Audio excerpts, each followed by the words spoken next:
A nossa convidada de hoje é jornalista, consultora de comunicação antirracista e mestranda em divulgação científica e cultural pela LabJOR, da Unicamp. Meu pai é formado em engenharia elétrica e administração, minha mãe é advogada. Então, assim, eu nem imagino tudo que minha mãe passou por ser uma mulher negra advogada na década de 70, 80. A paulista da Zona Leste de São Paulo, que já morou em países como Alemanha, como jornalista convidada pela Deutsche Welle, e no Panamá, trabalhando como voluntária da Cruz Vermelha e com mulheres em situação de vulnerabilidade social e econômica. Ela possui 20 anos de experiência em desenvolvimento de reportagens para as principais revistas e sites de notícia do Brasil. Ela é também autora de contos eróticos para mulheres com recorte racial. No Minas Negras Gerais de hoje eu converso com Monique dos Anjos. Ancestralidade, identidade, negritude, cultura. Minas Negras Gerais. Ocolofé, Monique. Lorum, obrigada pelo convite, Rogério. Estou super feliz que a gente está aqui conversando. Tenho certeza que a gente tem muito mais em comum do que a gente percebe à primeira vista pelas redes sociais, né? Não é? Trocando em miúdos, a gente sempre se alinha, se acerta, não é mesmo? Sim, com certeza. Monique, olha só, em entrevista ao podcast da Gama Revista, você diz, abre aspas, quero expressar a sexualidade da mulher negra da forma que eu desejo.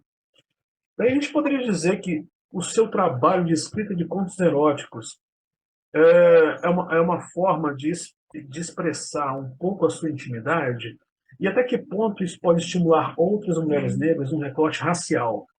Uhum.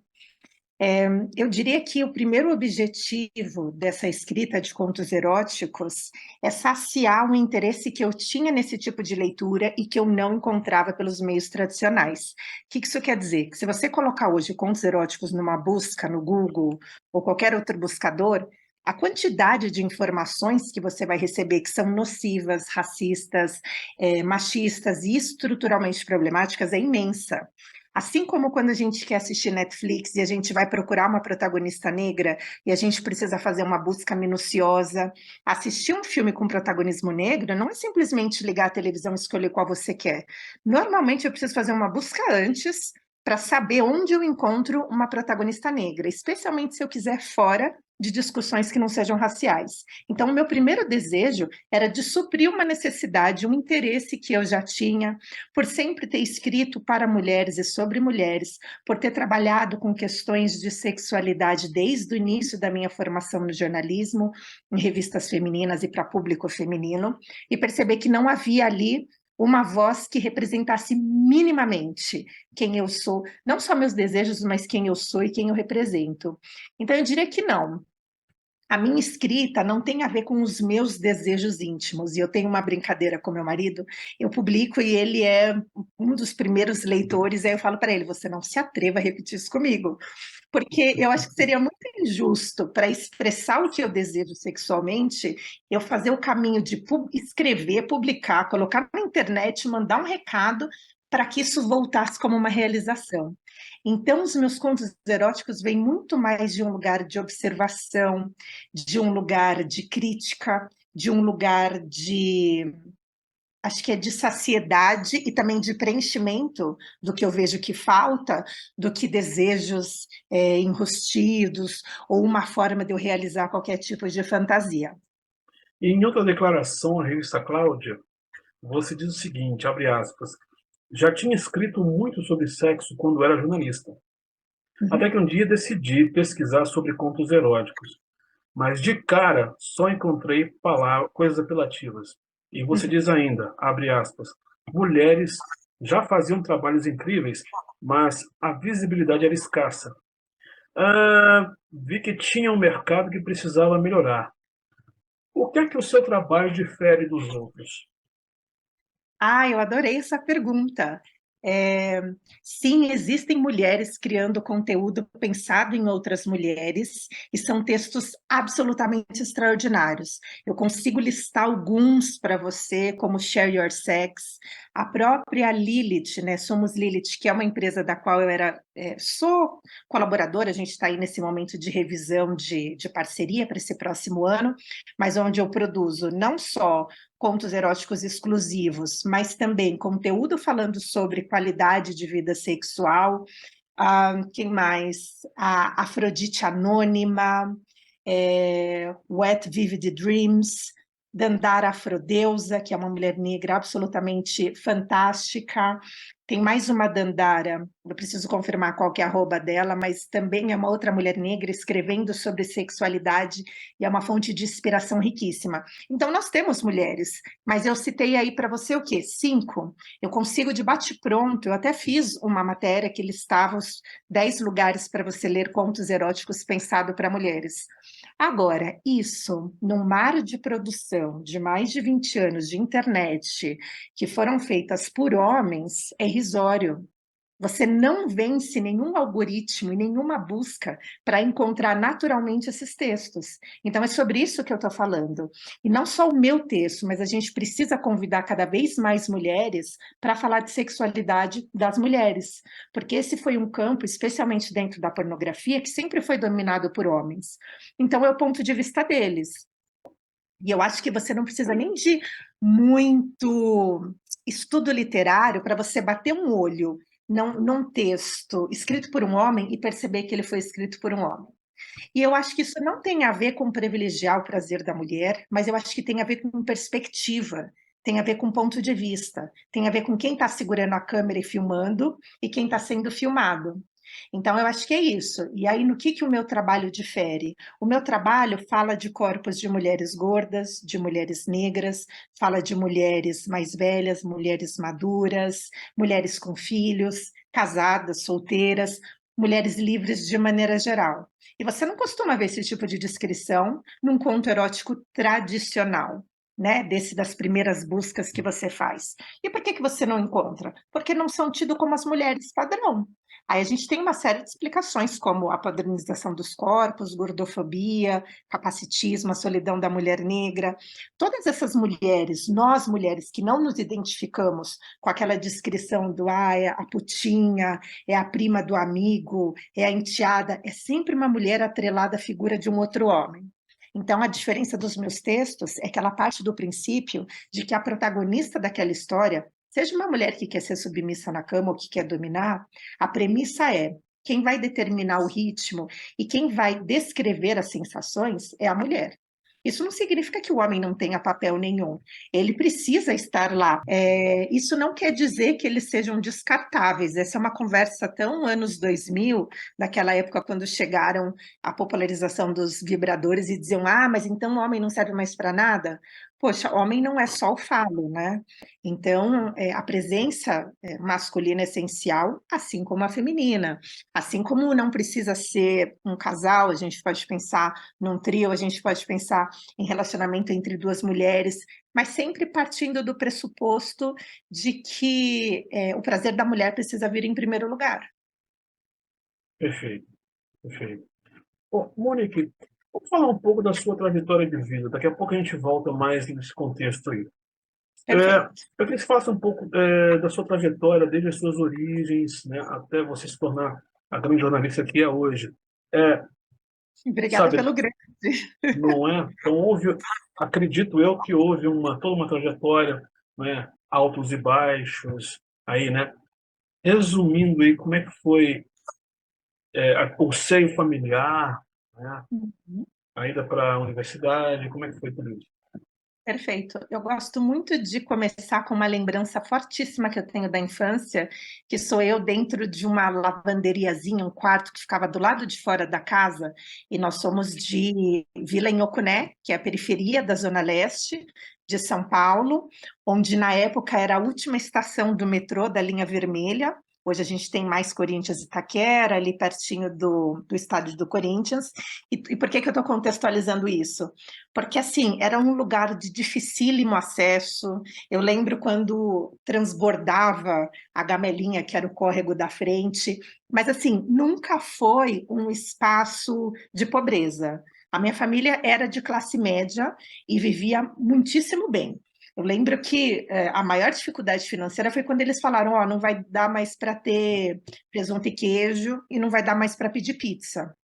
Isso, pensando num país onde a gente tem insegurança alimentar, onde a maioria das famílias, né, de classe, é engraçado chamar de classe, acho que a gente nem usa mais esse termo, mas de grupos desfavorecidos ou em situação de vulnerabilidade, não tem a certeza de quantas refeições vão fazer por dia, falar de não comer pizza é uma bobagem, mas é só para a gente ter um termômetro de que não nos faltou nada, absolutamente nada. Meu pai é formado em engenharia elétrica e administração, minha mãe é advogada. Então, assim, eu nem imagino tudo que minha mãe passou por ser uma mulher negra advogada na década de 70, 80. Mas ela pula essa parte da história, não é uma história que ela detalha muito, a única coisa que eu me lembro é dela passando roupa aos domingos enquanto eu lia a redação da escola para ela, porque a minha paixão desde muito cedo era ler e era escrever, era a minha matéria favorita e um momento favorito na sala de aula. Então eu lembro desse momento onde eu ficava na lavanderia e tinha uma estante de livros herdada do meu avô, com uma parede de vidro assim jateado que eu tinha que puxar e vinha aquele cheiro de livraria, né, de livros antigos, e tinha de tudo, tinha gibi do Capitão Fantasma, do Fantasma, histórias de Atlântida, Cidade Perdida, e para mim era maravilhoso. Eu li sem muito critério, eu não li nenhum do começo ao fim, mas eu lembro de abrir, sentar ali entre pilhas de roupa e cheiro de amaciante e fazer essa leitura. Estudei numa escola islâmica durante toda a minha trajetória de ensino fundamental e ensino médio, e as pessoas falam, mas uma escola islâmica? Na Zona Leste, na periferia de São Paulo, e meus pais respondiam, a gente entendia que era o melhor que a gente podia oferecer para elas, e por isso a gente escolheu esse lugar. Fiz incríveis amizades que eu mantenho até hoje, vivi bastante essa cultura libanesa, principalmente, porque as famílias vinham do Líbano, e a cultura islâmica, então dormia na casa das minhas melhores amigas, ia para a mesquita com elas, eram momentos especiais que eu guardo com muito carinho, sempre fui muito bem cuidada dentro dessa comunidade. E ainda assim, todas as formas de racismo que atravessam uma criança na escola aconteceram comigo. A ridicularização do meu corpo, do meu cabelo, a exposição. Me lembro quando eu fui de trancinha a primeira vez, o diretor da escola me colocou na frente da sala de aula assim, e falou assim, mas o que é isso, puxando assim, tocando o meu cabelo? Me lembro quando minha mãe mandou a gente numa barbearia para raspar o cabelo, porque a gente chorava muito para pentear, e eu estava morrendo de vergonha de ir para a escola, porque eu parecia um menino, e muitas vezes fui confundida como tal. E aí você corta para 2023 e eu deliberadamente escolho raspar a cabeça com máquina zero, né? Então, Bem-vindo ao tudo isso clube. é um caminho sem volta. A gente É. raspei anteontem, gente, é maravilhoso. E aí saí desse espaço, né, da escola islâmica, com todas as violências que não tinham nome, e eu sinto que eu acho, toda vez que eu falo isso, eu acho problemático e eu preciso medir minhas palavras, porque eu sinto que quando a gente tem esses casos de extremo bullying e de racismo, você tem uma série de adultos que estão sendo omissos ao seu redor. Nenhuma professora via nada, ninguém percebia, nunca. Né? Então eu era xingada, mas tudo muito discreto, ninguém me jogava contra a parede, não era violento, porque eu era uma criança muito expansiva e desenvolta, então parecia sempre que estava tudo bem, e eu fazia questão de fingir que estava tudo bem. E aí, o que isso trouxe para mim a longo prazo? A sensação de que o problema não era a minha cor, era eu. Eu era errada integralmente. Ninguém escolhia que eu participasse da festa, da dança, porque eu era feia, porque eu não era digna, porque eu não tinha valor. Imagina se eu tivesse descoberto, naquela época, que não se tratava de mim. O que poderia ter sido? E aí, óbvio, uma vozinha me diz, provavelmente você estaria aqui cogitando, imagina se eu não tivesse tido que carregar o peso, saber o que era racismo desde sempre. Então eu falo sem a melancolia de querer rever esse passado, porque eu entendo que foi um passado compartilhado por muitas pessoas. Fiz curso técnico em secretariado, e a minha escolha foi bem prática. Eu quero trabalhar e ganhar meu dinheirinho para comprar minhas blusinhas e sair com as minhas amigas. Então, com curso técnico, eu faço estágio. Foi isso que eu fiz. Entrei, estudei numa escola de curso técnico e secretariado, onde fui também extremamente feliz. Saí de lá para a minha faculdade de jornalismo e, a partir daí, comecei a minha trajetória, desde 1999, que foi o ano que eu entrei na faculdade, até os tempos de hoje, sempre muito variando a forma, mas sempre dentro do que é comunicação, seja pelo audiovisual, pela escrita, pelas reportagens, mas muito dentro do jornalismo. Perfeito, perfeito. Você também é consultora de comunicação antirracista, né? Uhum. E mestrando em divulgação científica e cultural pela LabJOR, da Unicamp. Como que é o desafio de impor-se profissionalmente em tempos onde o racismo estrutural se mostra mais às claras após o último governo? Dificílimo, desgastante, e eu, felizmente, tenho amigas e amigos que trabalham com comunicação antirracista, ou que trabalham com letramento racial, amigos e amigas negras, e a gente acaba, não como um grupo, mas, né, individualmente, se protegendo, fazendo trocas, conversando. Então, eu tenho uma amiga que é a Paula Carol, do Ser Antirracista, que tem uma estrutura imensa de conscientização, ela elabora cursos, tem grandes marcas como clientes, e eu ligo para ela e conto: nossa, Paula, eu fiz uma palestra hoje, fui interrompida ou fui questionada, isso aconteceu, e a gente se acolhe, a gente se abraça e vai tentando juntas criar mecanismos de defesa e de prevenção para essas violências, porque quando você se coloca como que vai compartilhar conhecimento, muitas pessoas erroneamente entendem que elas têm permissão para perguntar qualquer coisa ou para falar qualquer coisa. Então, eu vou ouvindo muitas atrocidades e eu preciso, se eu quero me manter nessa profissão, ter o mínimo de discernimento de não me deixar reagir e sim agir diante desses casos. Então, um dos casos que me levou nessa questão da publicação dos contos, mas que não é mérito dessa pessoa, porque foi todo um contexto construído, eu estava dando uma palestra para uma empresa, e aí o dono da empresa falou assim: vou até jogar uma pimentinha agora, na frente dos funcionários todos. Você sabe que o racismo é tão enraizado aqui entre nós, que minha esposa, por exemplo, ela me deixa elogiar uma negra, ela nem fica com ciúmes, concorda comigo. Agora, se for branca, e na frente de todo mundo. Então, assim, essa coisa de colocar a mulher negra no lugar que eles querem, né? As No sutilezas do carnaval, racismo estrutural, né? exato, no carnaval ele é símbolo e objeto sexual, todos os outros meses do ano é um ser assexuado que pode mexer, ninguém liga, né? Minha esposa não tem ciúmes, porque é preta, não tem problema. E que vai também para aquele do, nossa, eu adoro negras. Então, você adora negras, mas não se relaciona com nenhuma, não tem nenhuma grande amiga, não casou com uma. Então, assim, você adora negras para o seu fetiche, só para suas questões de ordem sexual, né? Mas não afetivas e não de respeito, não dentro dos seus ciclos de amizade. Então, é uma série de violências que eu encontro. E por que que eu continuo, né? Um dia eu na terapia, há muitos anos, e reclamando, e o racismo, e a vida como é dura, e a minha terapeuta falou assim: e o que que você tem feito hoje para mudar isso?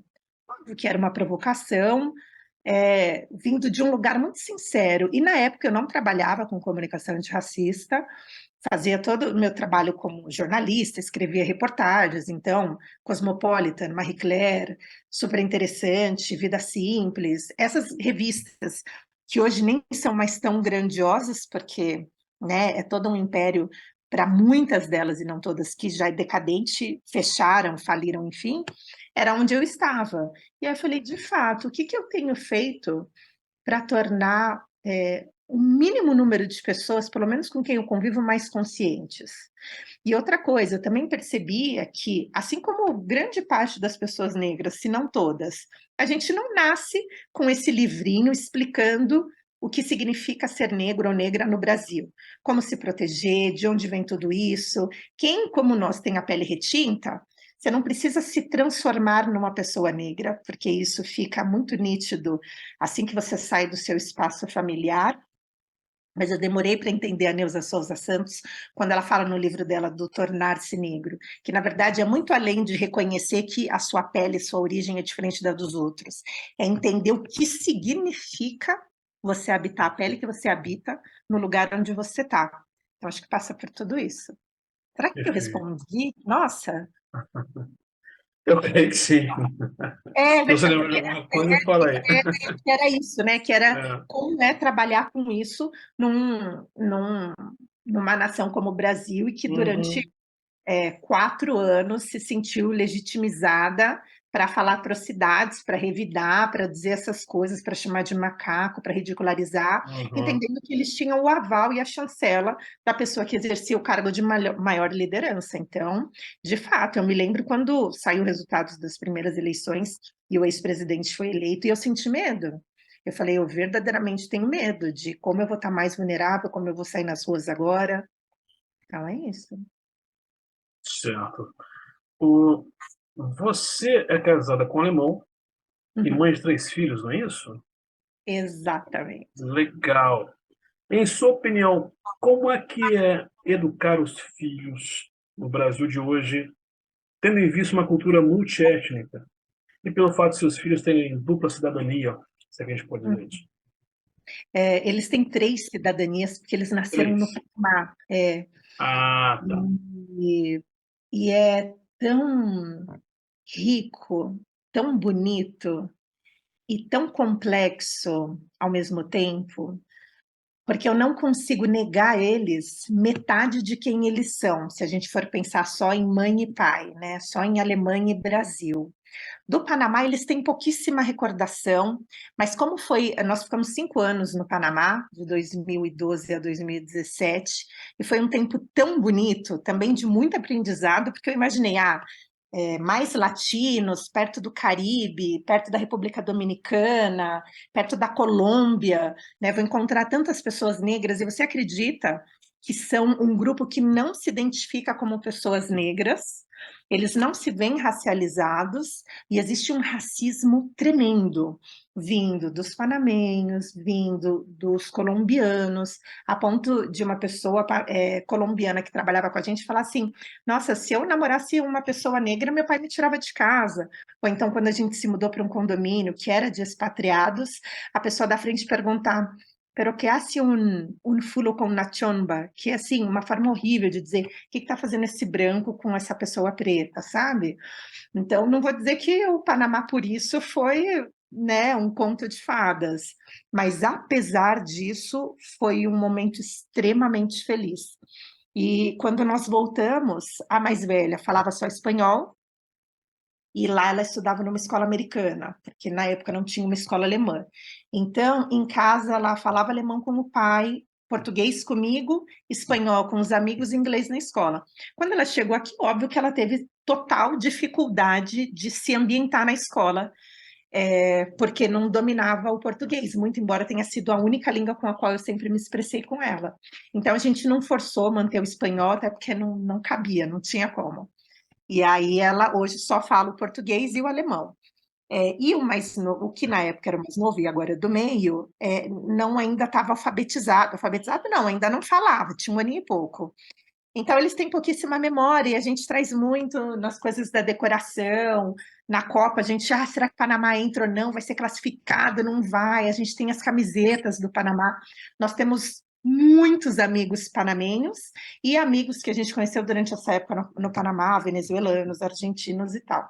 Então, eles têm essa referência de cultura latina também, né? Vamos fazer chile com carne, vamos comer. Tem o arroz com pollo, que a pessoa que ajudava a gente em casa, que era a Bilder, fazia para a gente. Eu nunca arrisquei fazer aqui, mas assim, são memórias afetivas que a gente cultiva com eles.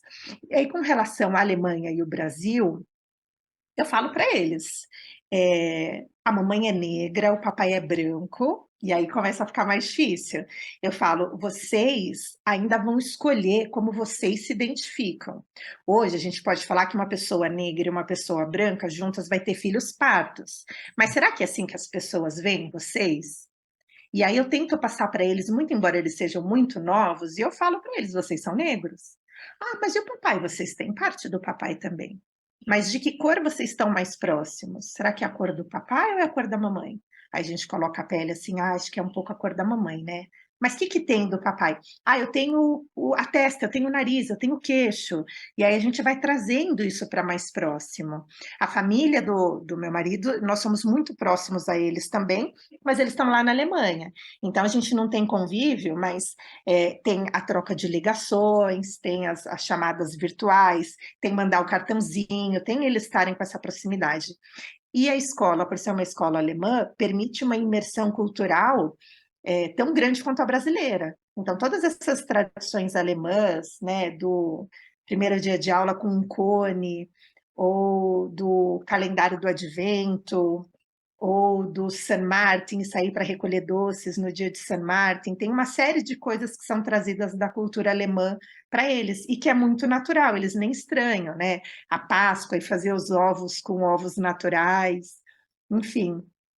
Então, a gente vai fazendo isso. E por quê? Porque, naturalmente, a gente escuta samba aqui. A minha família é toda negra, a gente come feijoada. Eu sou isso, assim, eu sou apaixonada. Olha, eu vou contar uma coisa para você. Ontem a minha filha falou assim no banho, mamãe, não sei o que, a princesa, sei lá o que, Leopoldina, a princesa Isabel. Aí eu comecei a falar assim para ela, princesa Isabel, coisa nenhuma. Porque se sua professora vier dizer para você que ela salvou alguém, ela salvou foi a própria pele. Todo mundo já estava se rebelando, ela não fez nada além de assinar um papel, então não venha me colocar como salvadora. Só que eu comecei a falar do jeito que eu estou falando com você, ela teve uma crise de riso tão fofa que a gente riu juntas, como quem diz, gente, ela tem só 9 anos, vai fazer 10 agora, mas ela olhou com uma carinha do tipo orgulho ao mesmo tempo, mamãe, eu só perguntei o nome. Só isso, mas nada. Só isso. Então a gente vive muito isso. Eles acompanham os casos de racismo, eles já me viram chorar por questões raciais. Eu já falei para eles essa questão do, olha, não é porque tem a pele mais clara que você vai falar qualquer questão com quem tem uma pele mais escura. E a gente compra livros, e a gente tem 1 milhão de bonecas que são negras. Então, é muito consciente, eu não deixo ao acaso. Eu vou na livraria e peço livro de literatura escrito por pessoas negras, ou com ilustrações. Ontem eu comprei o Sue, que é da Lupita, que é um livro super lindo e que a gente já tinha lido, pego na biblioteca. Eles têm o do Emicida, mas eles também têm De Que Cor Eu Sou. Enfim, eu trago isso de uma forma que é muito natural, porque eu gosto, né, e me interessa.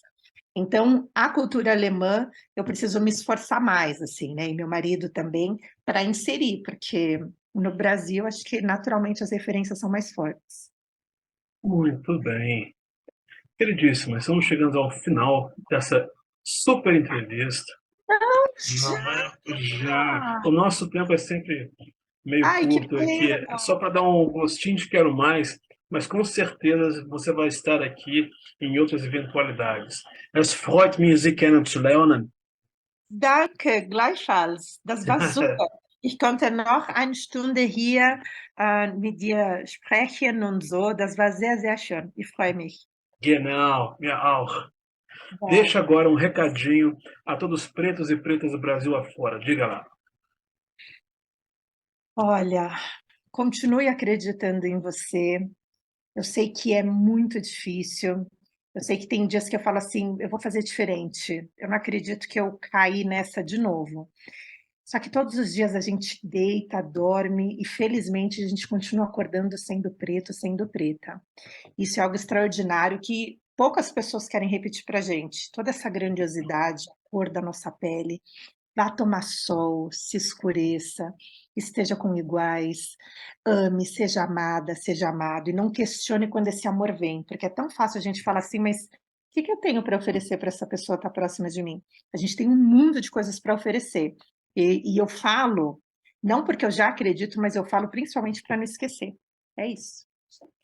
Muito bem. Conversei hoje com Monique dos Anjos, jornalista paulistana e Imenso. globalíssimo. Monique dos Anjos é prova de um Brasil preto que dá muito certo. Força para nós. Para nós sempre. Apoie o Minas Negras Gerais. pixminasnegrasgerais@gmail.com. Bora nos aquilombar!